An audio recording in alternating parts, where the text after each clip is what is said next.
So, since the month of September, on account of a deep personal family crisis, I have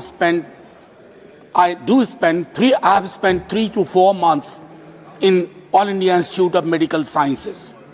So, after coming from there, मैंने एक अंग्रेजी दैनिक में एक लेख भी लिखा कि एम्स अस्पताल महज अस्पताल नहीं है, खास करके एम्स दिल्ली।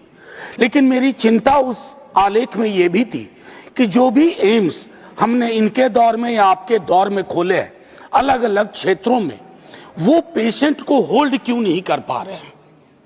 और अभी भी जिस प्रकार की भीड़, जिस प्रकार की दिक्कतों का सामना करके there is absolute mismatch honourable chairman sir, जो एक डिमांड है और जो ओपीडी कैपेसिटी है। मैंने वहां के doctors, nurses, support staff, paramedic staff, उनकी जीवन शैली देखी है। एक दिन के अंदर अलग अलग, चूंकि मैं वहां सर 4 महीने रहा, तो मैंने एम्स की सुबह देखी, एम्स की शाम देखी, मौसम को बदलते देखा।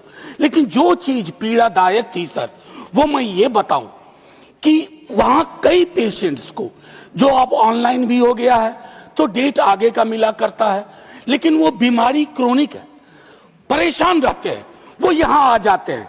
मैं फिर दोहरा रहा हूं कि एम्स उनके लिए महज एक अस्पताल नहीं है, आखिरी आशा है, लास्ट आइलैंड ऑफ होप। और वैसी परिस्थितियों में शेल्टर होम्स हैं सर, लेकिन मैं सरकार से आग्रह करूंगा कि इसकी कुछ समुचित व्यवस्था सर होनी चाहिए। ऐसा इसलिए मैं कह रहा हूं कि अगर हमने जो बाकी एम्स खोले हैं, अगर उसमें भी उसी लेवल का रिसर्च, उसी लेवल का एंगेजमेंट, उसी लेवल का कंपैशन, उसी लेवल का इंड्योरेंस अगर ये होता, तो शायद एम्स दिल्ली में जो वर्कलोड है और जिस प्रकार की जो मैंने कहा कि दिक्कतें हैं सर, एक चीज अक्सर हम नजरअंदाज कर जाते हैं, सरकार में कोई भी हो, जब कोई daily veg earner care taker की भूमिका में होता है एक पेशेंट के, सर वो मेडिकल पॉवर्टी के ट्रैप में फंस जाता है। हमने अक्सर किताबों में पढ़ा स्ट्रक्चरल पॉवर्टी, और उस पर हमारा फोकस रहता है, लेकिन मेडिकल पॉवर्टी सर ये विकराल रूप लेती जा रही है।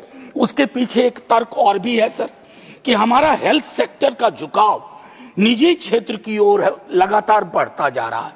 मेरा निजी से कोई विरोध नहीं है, लेकिन सार्वजनिक उपक्रमों में अगर हमने इन्वेस्ट नहीं किया और वो दायरा नहीं बढ़ाया तो मुश्किल होगी।